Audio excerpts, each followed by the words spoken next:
خبر اروپایي ټولنه د ښوونځیو تړل کېدو پریکړې دې بیرته واخیستل شي. نور حال را سره په ویډیو کې وګورئ او ډیوه کلیک چینل در سره سبسکرایب کړئ. په سلامونو مو هرکلی کوم. اروپایي ټولنه یو ځل بیا له افغان لوري غوښتي چې ښوونځیو دروازې د نجونو پر مخ پرانیزي.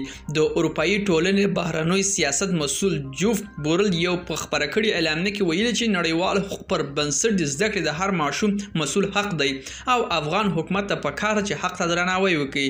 سرچینه کاږي نوی حکومت ته پکار دی چې د ښوونځیو په تړاو خپله پریکړه بیرته واخلي او په خبره یې د وضعیت همدا دوام کوي. نو په کور دننه نوی حکومت مشروعیت او له نړیوال شریکانو سره یې د اړیکې له خنډ سره مخ کېدی شي. جوف ټینګار کړی چې دوی د افغانستان د خلکو ملاتړ ادامه ورکوي او په دې هڅه کې دي چې افغانان د هوسا ژوند خاوندان شي. او اروپایي ټولنې ویلي که افغان لوري خپله دغه پریکړه نشي توجه کولی او ښه به وي چې د زرګونو نجونو پر مخ ښوونځي دروازې پرانیزي. له دې پرته روان اقدامات د افغانستان لپاره ویجاړونکې پایلې ولري.